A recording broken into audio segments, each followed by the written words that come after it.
বাংলাদেশের সর্বশেষ গুরুত্বপূর্ণ আপডেট সংবাদে আপনাকে স্বাগত। শুরুতেই সংবাদ শিরোনাম, পরে বিস্তারিত। শুরুতেই জানিয়ে দিব, আপা পালাইছে মানতেই কষ্ট হয় আওয়ামী লীগ নেতার। শেখ হাসিনা গত 5 আগস্ট পালিয়ে গেছে। অনেক আওয়ামী লীগ নেতাকর্মী শেখ হাসিনা পালানোর বিষয়টি মানতে পারছেন না। এ বিষয়ে বিবিসি বাংলার সাথে কথা বলেছেন বেশ কয়েকজন নেতা। তারা বলছেন, আপা পালাইছে মানতেই কষ্ট হয়।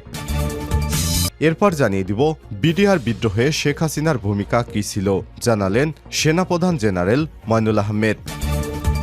এদিকে জাতীয় সরকার গঠন করবে বিএনপি, বললেন বিএনপির জাতীয় স্থায়ী কমিটির সদস্য আমির খসরু মাহমুদ চৌধুরী। এবারে জানাবো, 60 লক্ষ নেতাকর্মীকে মামলা মুক্তের উদ্যোগ বিএনপির।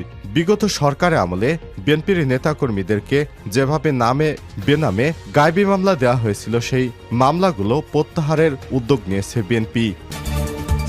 জানাবো, অবৈধ অনুপ্রবেশ ঠেকাতে বিজিবিকে যা বলল ভারতের সীমান্তরক্ষী বাহিনী বিএসএফ। বাংলাদেশ থেকে অনেকেই ভারতে পালিয়ে যাচ্ছেন। এই অবৈধভাবে অভিবাসন ঠেকাতে ভারতের বিএসএফ বিজিবিকে বিভিন্ন পরামর্শ দিয়েছেন। এ বিষয়ে গুরুত্বপূর্ণ সংবাদ জানাবো বন্ধুরা।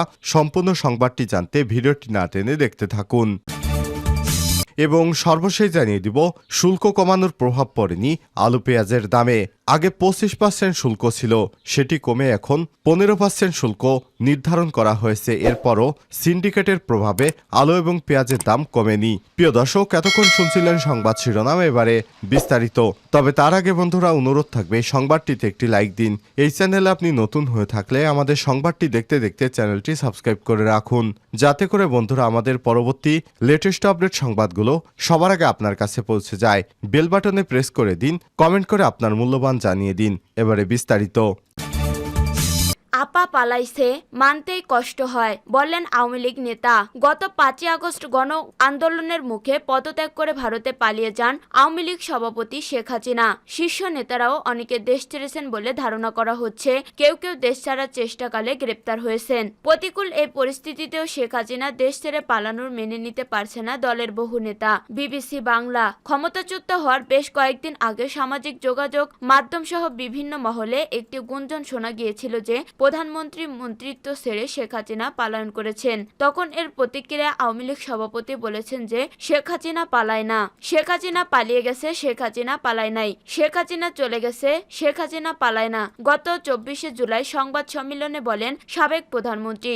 অথচ এ ঘটনার ঠিক 10 দিন পরে লাখ লাখ মানুষ রাজপথে নেমে আসার পর গত 5 আগস্ট দুপুরে আওয়ামী লীগ সভাপতি হেলিকপ্টারে করে ভারতে পালিয়ে যান, যা এখনো মানতে পারছেন না দলটির নেতাকর্মীরা। বিবিসি বাংলার এক প্রতিবেদনে বিষয়টি তুলে ধরা হয়েছে। সংবাদ মাধ্যমটিকে আওয়ামী লীগের ঢাকা জেলার এক নেতা বলেন, আমি এখনো বিশ্বাস করতে পারছি না, আপা পালাইছে মানতেই কষ্ট হয়। তিনি আরো বলেন, শেখ হাসিনাকে যারা চেনেন জানেন, যারা কাছ থেকে তাকে দেখেছেন তারা কেউই এটা মানতে পারবে না, কারণ উনি মোটেও পালিয়ে যাওয়ার মানুষ না। আওয়ামী লীগ সভাপতি দেশ ছেড়ে না গেলে পরিস্থিতি অন্যরকম হতে পারত বলেও মনে করেন তিনি। ওই নেতা বলেন, আপা দেশে থাকলে নেতাকর্মীরা মনে বল পেতেন, ফলে দলে অন্তত এখনকার মতো বিপর্যয় দেখতে হতো না। বিচারের মুখোমুখি হতে হলেও এখন শেখ হাসিনা দেশে ফেরার উচিত বলে মনে করেন তিনি। আওয়ামী লীগের এই নেতা বলেন, আমি মনে করি আপার দ্রুত দেশে ফিরে আসা উচিত। উনি দেশের মাটিতে পা রাখলেই দেখবেন নেতাকর্মীরা আবার সব জেগে উঠেছে। একই কথা বলেছেন তৃণমূলের আরেক নেতা। তিনি বলেন, ক্ষমতা হারানোর পর খালেদা জিয়া ছাড়েননি, এমনকি এরশাদের মতো স্বৈরাচারও পালায়নি। সেখানে নেত্রী কেন দেশ ছাড়লেন সেটাই আমরা এখনো বুঝতে পারছি না। বিডিআর বিদ্রোহে শেখ হাসিনার ভূমিকা কি ছিল? পিলখানা বিডিআর হত্যার বিষয়টি নতুন করে আলোচনায় নিয়ে এসেছেন সাবেক সেনাপ্রধান জেনারেল মঈনুল আহমেদ। তিনি ওই সময় সেনাপ্রধান ছিলেন। বিষয়টি নিয়ে নিজ ইউটিউব চ্যানেলে প্রায় আধা ঘন্টার ভিডিও পোস্ট করেন তিনি। শুরুতেই তিনি উল্লেখ করেছেন, বিদ্রোহের 15 বছর ধরে আমরা শুধু সরকারের কথাই শুনে গেছি, প্রকৃত ঘটনা অনেক কিছু আমাদের জানা নেই এবং জনগণকেও জানাতে পারিনি। সরকার থেকে তদন্ত আদালত করতে পারায় এবং সে সংক্রান্ত সাহায্য সহযোগিতা না পারার অভিযোগ করেছেন তিনি। যখন আমি সেনাবাহিনীর পক্ষ থেকে তদন্তের আদেশ দিয়েছি তখন আমাকে বলা হলো যে সরকার যখন তদন্ত আদালত করছে তখন সেনাবাহিনীর পক্ষ থেকে ওই আদালতের প্রয়োজনটা কি উল্লেখ করে তিনি বলেন, 57 জন সেনা অফিসারের প্রেক্ষাপটে ভিন্ন ভিন্ন পর্যায়ে তদন্তের প্রয়োজনীয়তার কথা উল্লেখ করে তিনি জানান, অতঃপর তেমন কিছু সরকার থেকে উচ্চ বাস্তু আসেননি। তবে এ তদন্ত আদালত করতে যেসব জিনিস প্রয়োজন তা সেভাবে সরকার থেকে আমরা সাহায্য সাহায্য পায়নি।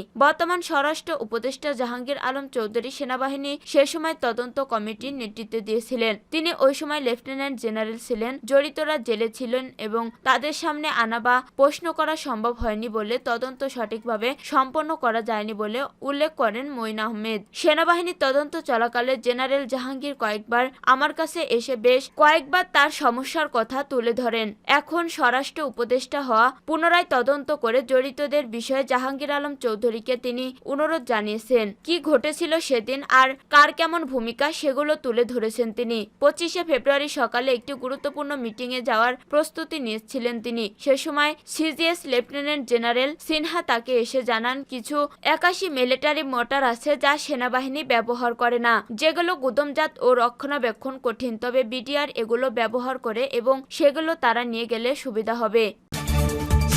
জাতীয় সরকার গঠন করবে বিএনপি, বলেন আমির খসরু। বিএনপির স্থায়ী কমিটির সদস্য আমির খসরু মাহমুদ চৌধুরী বলেছেন, শেখ হাসিনা পতনে যারাই ভূমিকা রেখেছেন তাদের সবাইকে সঙ্গে নিয়ে জাতীয় সরকার গঠন করবে বিএনপি। শুক্রবার গুলশানে বিএনপি চেয়ারপারসনের কার্যালয়ে গণফোরাম সহ 3টি রাজনৈতিক দলের নেতাদের সঙ্গে বৈঠক শেষে তিনি একথা বলেন। আমির খসরু বলেন, একটি মহল জনতার আন্দোলনের ফসলকে বিনষ্ট করার ষড়যন্ত্র করেছে, তাই এসব ষড়যন্ত্র মোকাবেলায় সবাইকে ঐক্যবদ্ধ হতে হবে। দেশ রক্ষায় জাতীয় ঐক্যের কোনো বিকল্প নাই। রাষ্ট্র মেরামতের বিষয়গুলো জাতির সামনে আবারও তুলে ধরা হবে জানিয়ে তিনি বলেন, তরুণদের স্বপ্ন বাস্তবায়নে কি কি করা হবে এসবের ধারণা নিয়ে জনগণের কাছে যাবে বিএনপি।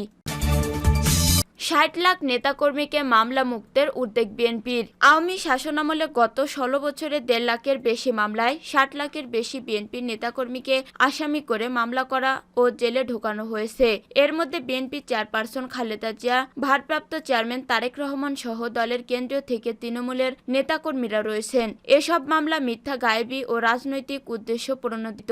বিএনপির অভিযোগ, তাদের দলকে দমন করতে মামলাকে রাজনৈতিক হাতিয়ার হিসেবে ব্যবহার করেছিল আওয়ামী লীগ সরকার। পরবর্তীতে রাজনৈতিক পরিস্থিতিতে দলের নেতাকর্মীদের বিরুদ্ধে এসব মামলা নিষ্পত্তির উদ্যোগ নিয়েছেন দলটির। জানা গেছে, নেতাকর্মীদের মামলা মুক্ত করতে তথ্য চেয়ে কেন্দ্র থেকে দলের জেলা ও মহানগর শাখার নেতাদের কাছে চিঠি দেওয়া হয়েছে।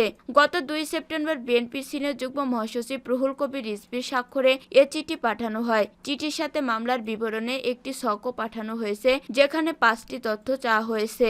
নেতাকর্মীদের নিজ নিজ জেলা আইনজীবী ফোরামের সদস্যদের সাথে যোগাযোগ করে আগামীকাল রোববারের মধ্যে নির্দিষ্ট ছকে মামলার সংগৃহীত দলের কেন্দ্রীয় দফতরে পাঠাতে বলা হয়েছে। কেন্দ্রীয় সূত্র বলেছে, সারা দেশে নেতাকর্মীদের মামলার তথ্য বিবরণ নিয়ে পাওয়ার পর প্রয়োজনীয় পদক্ষেপ গ্রহণ করবে বিএনপি। দলের কেন্দ্রীয় দপ্তরে মামলার ওই হালনাগাদ তথ্য সংরক্ষণের পাশাপাশি এসব মামলা নিষ্পত্তির লক্ষ্যে তা অন্তর্বর্তী সরকারকেও দেওয়া হবে।